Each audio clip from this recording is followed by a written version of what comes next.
What's up, everybody? It's your boy The Legend here with a Cobra's Curse construction update here from Busch Gardens Tampa. Been about a month and a half since we've done one of these, and man, it has really progressed in a month and a half. Obviously, the big stuff here, you've got this building here, which I believe is going to be like your transfer track and train storage and that kind of thing.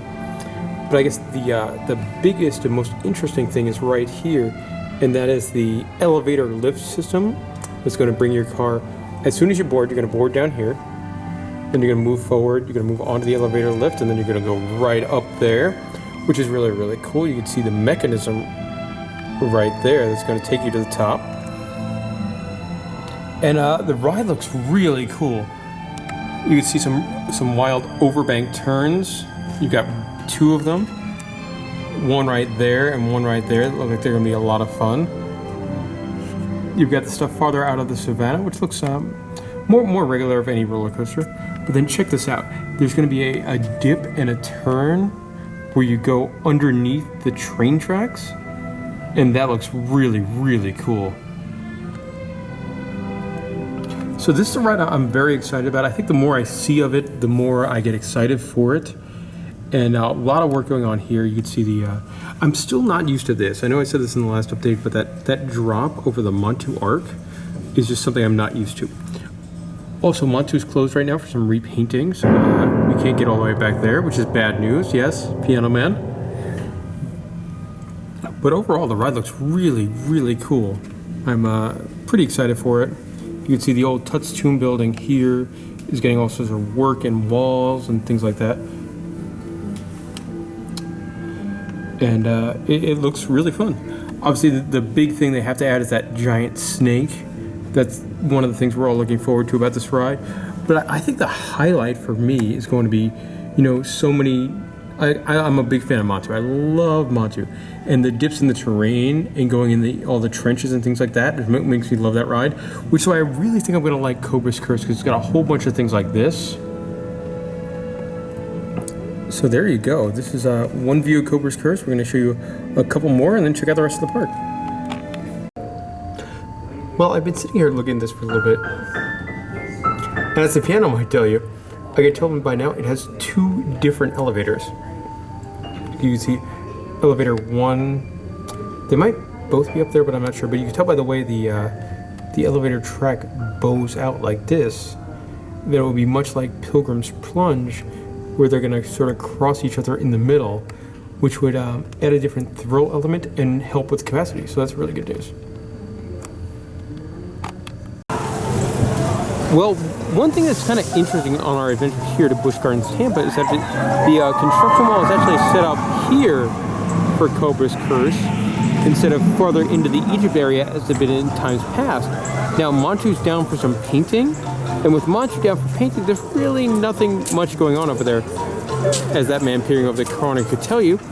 But obviously the old Questor building that is now used for haunt stuff, not being used right now. And nothing's being used right now. But there it is. The construction wall starts here now. Looking down the train tracks here, there's a really cool shot of the elevator tower. And I imagine as you ride the train, once the ride's completed, it's going to give you a really cool visual. Check that out. So the construction wall here at the Edge of Africa entrance has lost its adorable animals like meerkats and ostriches, but still gives you a pretty cool view of the construction process. If you wanted another shot of the elevator lift, there that is. And if you're curious who made the overhead doors, well, it's overhead doors. Cobra's Curse. Well, I'm now hanging out by the meerkats in the Serengeti Preserve to give one last shot of the old Cobra's Curse construction update. And you can tell looking on either side, it's pretty cool looking from this angle. I mean, without getting into Egypt, that hill and drop that goes over the Montu statue, really weird going over that Montu crest. But I mean, the one that dominates the skyline here is the big elevator tower. Now I can't wait for the snake to go up, because that's going to be really cool. Also, from this angle, you see the building that's going to house the trains and the transfer track. really, really well. All right, let's kick it to the parking lot. Coming to you live from the parking lot, it's In the Loop. We're going to show you off the Cobra's Curse, a little bit of final shot here. Again, you've got that cool angle of the elevator lift system there with the bent lift, allowing for 2 lifts to go up at once. And also, not a great shot, but you got an idea of the that drop coming off the Montu arc there. All right, well, that's been all that's going on with Cobra's Curse. There's a pretty painted Montu, or soon to be painted Montu. And let's go see what kind of fun we can have in the rest of the park. Yeah. So new, just as you walk in the park, you see this really cool Cobra's Curse model, which I believe is probably the same one we saw over at the IAPA Expo a couple months ago. But now it's in here, right on display in the park, give you an idea of how the ride's gonna look. Now I know everyone's waiting for the big snake guy to arrive, because that's probably gonna be the marquee moment of the ride, that outward bank turn with the big snake mouth.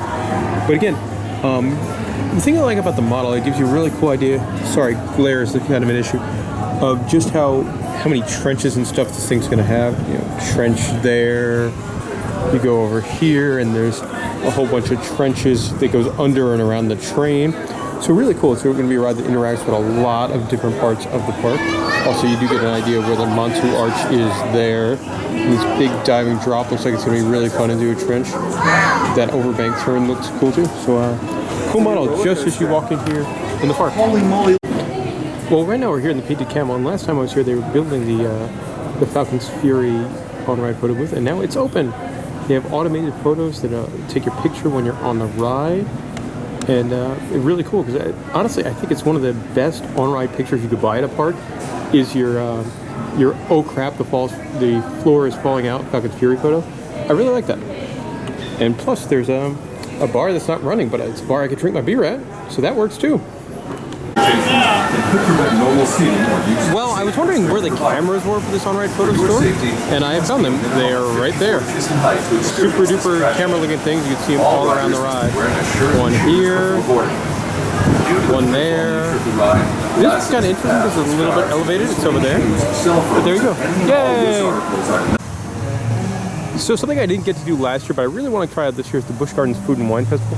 And they're here building a giant octopus topiary. Obviously you can see some of it's farther along than other parts. But there you go, Food and Wine Festival. Got some decent concerts, so I'm hoping to check that out this year. So Gwazi, of course, dead forever. Been closed for almost a year. It's like almost the 1-year anniversary of its death. But this is the side that hasn't ran a lot longer than that.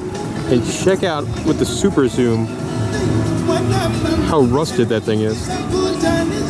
Yucky. So Gwazi is dead, but don't worry, you can still get your Gwazi souvenir pennies, or visit the Gwazi gift shop, or go for a ride on the Gwazi gliders, or maybe play some Gwazi soccer. Gwazi 3-point shootout. You know, I figured this stuff would have all been rebranded by now.